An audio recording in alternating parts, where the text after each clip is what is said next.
प्रधानमंत्री नरेंद्र मोदी बताएं कि क्या जम्मू कश्मीर विवाद पर इजराइल ने कभी भारत का साथ दिया है? क्या ईरान हमेशा भारत के साथ खड़ा नहीं रहा है?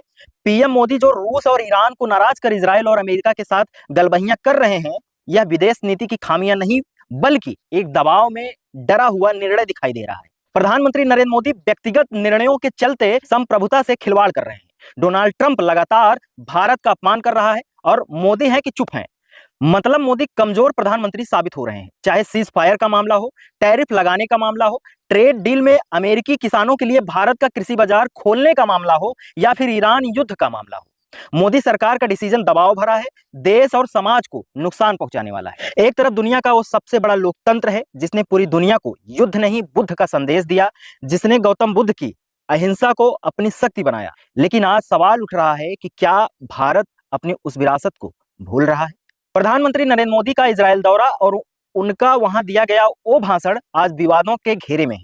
जब इजराइल और ईरान के बीच युद्ध की बादल मंडरा रहे थे, तब दुनिया शांति की उम्मीद कर रही थी। तब प्रधानमंत्री मोदी ने कहा कि वे इजराइल की तकनीकी को भारत के गांव-गांव तक पहुंचाएंगे। युद्ध नहीं बुद्ध की बात करनी चाहिए थी, बुद्ध के संदेश को इजराइल के गांव-गांव तक पहुंचाने की बात करनी चाहिए थी। ऐसे में उन्होंने इजराइल की तकनीकी को भारत के गांव-गांव पहुंचाने की बात कर इजराइल की मार्केटिंग की। क्या मोदी इजराइल की उस तकनीकी को भारत के गांव-गांव तक पहुंचाना चाहते हैं जिस तकनीक से इजराइल ने ईरान पर हमले के दौरान एक स्कूल को निशाना बनाया और 100 से ज्यादा बेकसूर छात्राओं को मार डाला? मोदी उस अमेरिका के साथ खड़े हो रहे हैं जो कभी भारत का हुआ ही नहीं, जिसने हमेशा पाकिस्तान की मदद की, जो लगातार मोदी को अपमानित कर रहा है। डोनाल्ड ट्रंप को दुनिया को यह भी बताना चाहिए कि ईरान के पास परमाणु शक्ति होने से खतरा है, तो फिर पाकिस्तान के पास परमाणु शक्ति क्या दुनिया में शांति फैलाने के लिए है? जमीनी हकीकत तो यह है कि परमाणु शक्ति अमेरिका के पास होने से दुनिया को सबसे अधिक खतरा है। नमस्कार, मैं हूं आपका दोस्त एल के शर्मा और आज हम उस सवाल की पड़ताल करेंगे जो भारत की विदेश नीति और प्रधानमंत्री नरेंद्र मोदी की प्राथमिकताओं को कटघरे में खड़ा कर रहा है। एक तरफ दुनिया का वो सबसे बड़ा लोकतंत्र है जिसने पूरी दुनिया को युद्ध नहीं बुद्ध का संदेश दिया, जिसने गौतम बुद्ध की अहिंसा को अपनी शक्ति बनाया। लेकिन आज सवाल उठ रहा है कि क्या भारत अपनी उस विरासत को भूल रहा है? प्रधानमंत्री नरेंद्र मोदी का इजरायल दौरा और उनका वहां दिया गया वो भाषण आज विवादों के घेरे में है। जब इजराइल और ईरान के बीच युद्ध की बादल मंडरा रहे थे, तब दुनिया शांति की उम्मीद कर रही थी। तब प्रधानमंत्री मोदी ने कहा कि वे इजराइल की तकनीकी को भारत के गांव-गांव तक पहुंचाएंगे। सवाल यह है कि क्या भारत के गांवों को इजरायली तकनीकी की जरूरत है या बुद्ध के शांति संदेश की? जिस तकनीकी की मार्केटिंग प्रधानमंत्री नरेंद्र मोदी ने एक सेल्समैन की तरह की, क्या वो वही तकनीकी है जिसने हाल ही में ईरान पर हमले के दौरान एक स्कूल को खंडहर बना दिया? क्या उसी इजरायली तकनीक ने 100 से ज्यादा मासूम छात्राओं की जान ले ली? आज विश्लेषण इस बात का भी होगा, क्या प्रधानमंत्री की अवार्ड पाने की लालसा देश की कूटनीति पर भारी पड़ रही है? क्या एक स्कूली बच्चे की तरह स्टेज पर सम्मान पाने की जल्दबाजी में हम उस आग के करीब जा रहे हैं जिसने पूरी दुनिया झुलस रही है? आखिर क्या मजबूरी थी कि युद्ध के मुहाने पर खड़े एक देश के साथ हम अपनी तरक्की की पटकथा लिख रहे थे? आज इन तमाम कड़वे सवालों के साथ शुरू करते हैं हमारी ये खास रिपोर्ट।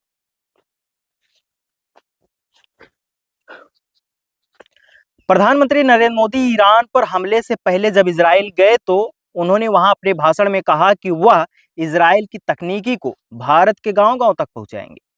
यह बात मोदी ने उस समय कही जब इजराइल और ईरान में युद्ध की आशंका थी। मतलब जब प्रधानमंत्री नरेंद्र मोदी को भारत को दुनिया का महान लोकतंत्र दर्शाते हुए गौतम बुद्ध के संदेश की बात करनी चाहिए थी, युद्ध नहीं बुद्ध की बात करनी चाहिए थी, बुद्ध के संदेश को इजराइल के गांव-गांव तक पहुंचाने की बात करनी चाहिए थी। ऐसे में उन्होंने इजराइल की तकनीकी को भारत के गांव-गांव पहुंचाने की बात कर इजराइल की मार्केटिंग की। क्या मोदी इजराइल की उस तकनीकी को भारत के गांव-गांव तक पहुंचाना चाहते हैं जिस तकनीक से इजराइल ने ईरान पर हमले के दौरान एक स्कूल को निशाना बनाया और 100 से ज्यादा बेकसूर छात्राओं को मार डाला? युद्ध के बीच यह प्रश्न बहुत तेजी से उभर रहा है कि पीएम मोदी को इजराइल दौरे की जरूरत क्या थी? अवार्ड लेने कि मोदी की मानसिकता ऐसी है कि जैसे स्कूली बच्चे यूनिफॉर्म पहनकर उतावलेपन से स्टेज पर पहुंच जाते हैं।